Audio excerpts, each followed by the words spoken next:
अगस्त को जो UP police का एग्जाम हुआ था उसकी दोनों शिफ्ट के आंसर की जारी कर दी गई है। 24 अगस्त को जो यूपी पुलिस का एग्जाम हुआ था उसकी दोनों शिफ्ट के आंसर की जारी कर दी गई है। अब यहाँ बात करते हैं किन क्वेश्चन पर बच्चों को डाउट है उनके बारे में। सबसे पहले हम देखते हैं 24 अगस्त को जो पहली शिफ्ट का एग्जाम हुआ है उसके बारे में।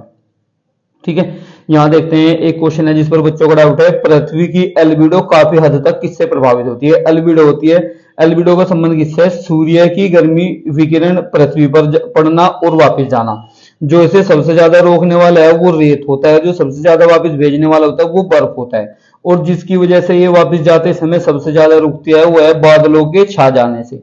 इसका मतलब इसका सही आंसर क्या है? बादलों के छा जाने से। और यहाँ दिया गया सही आंसर भी क्या है? बादलों के छा जाने से। इसलिए इस क्वेश्चन पर हमें कोई आपत्ति नहीं डालनी है। इसके अलावा दूसरा क्वेश्चन देखते हैं, पृथ्वी का पहला सुपर कॉन्टिनेंट क्या था? आंसर क्या है इसका? वालबारा। आंसर क्या है इसका?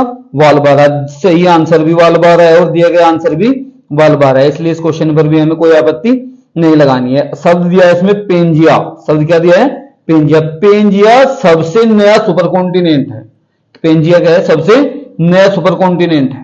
इसके अलावा रेत, धूल, कण और कृषि, इसमें एक शब्द आया है कृषि, तो ये किससे संबंधित है? FAO। यहां सही आंसर भी FAO है और दिया गया आंसर भी क्या है? FAO। इसके अलावा हम बात करते हैं 9, 72, 243, 576। इस नेक्स्ट संख्या क्या आएगी? यहाँ 9 में 1 के घन की गुणा, यहाँ 9 में 2 के घन की गुणा, यहाँ 9 में 3 के घन की गुणा, यहाँ 9 में 4 के घन की, तो यहाँ 9 में 5 के घन की गुणा होती है, यानी कितना आएगा? 125। इसका सही आंसर भी 125 है और दिया गया आंसर भी क्या है? 125 है। इसके अलावा एक क्वेश्चन ये है, अपव्यय। अपव्यय होता है फिजूल खर्च, बेकार खर्च करना। ठीक है, अपव्यय क्या होता है? फिजूल खर्ची या बेकार में अधिक खर्च करना। इसका सही आंसर क्या था?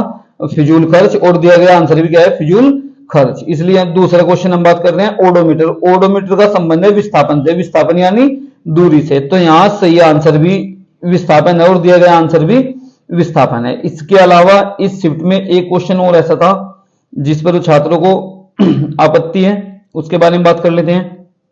यहां दिया गया है क्वेश्चन नंबर 35। क्वेश्चन नंबर 35, क्रिया विशेषण के प्रकार व उनके उदाहरण का निम्नलिखित में से कौन सही युग्म नहीं है? मुझे ध्यान इस चीज का करना था। क्या पूछा गया? कौन सही युग्म नहीं है? पहला भी सही है, ये भी सही है, तीसरा और दूसरा ये भी सही है। परिमाण क्रिया विशेषण का उदाहरण क्या नहीं है? सर्वत्र। इसका मतलब इसमें गलत क्या है? डी। तो यहां सही आंसर भी डी है और दिया गया आंसर भी क्या है? डी। तो मुझे लगता है पहली शिफ्ट में 24 तारीख को जितने भी क्वेश्चंस हैं वो सभी लगभग सही हैं। बाकी किसी छात्र को कोई आपत्ति है तो आप मुझे कमेंट बॉक्स में भेज सकते हैं। इसके अलावा मैं बात करता हूं दूसरा पेपर है जो इसके अलावा 24 अगस्त को जो सेकंड शिफ्ट का पेपर हुआ है, 24 अगस्त को जो सेकंड शिफ्ट का पेपर आया है उसके बारे में बात करते हैं। यहां पहला ही क्वेश्चन विवादित है थोड़ा, अगर मुझे आपत्ति लगानी है तो मैं इस क्वेश्चन पे लगा सकता हूं। देखिए इंग्लिश में जब मैं देखता हूं डेन माने भी मांद होता है और बोरो माने भी मांद होता है, लेकिन डेन का अर्थ है शेर की मांद और बोरो होता है बिल टाइप कोई। तो इस वैसे अगर मैं देखता हूं तो डेन और बोरो सिमिलर वर्ड है, तो इस क्वेश्चन पर आपत्ति लगाई जा सकती है। तो पहला क्वेश्चन है जिस पर आपत्ति लगाई जा सकती है। अदरवाइज मैं देखता हूं डेन का अर्थ शेर की मांद होती है और बोरो का अर्थ ये भी मांद होती है या बिल होता है, जैसे चूहा वगैरह कोई बिल खोद देता है वो होता है। तो इस क्वेश्चन पर आपत्ति लगाई जा सकती है क्योंकि डेन और बोरो सिमिलर वर्ड है। इसके अलावा एक क्वेश्चन है एक आदमी कल्याण से, ब्लड रिलेशन से, उसमें आंसर है हमारा पिता। सही आंसर भी पिता है और दिया गया आंसर भी क्या है? पिता है। तो इस क्वेश्चन पर भी आपत्ति नहीं लगा सकते हम।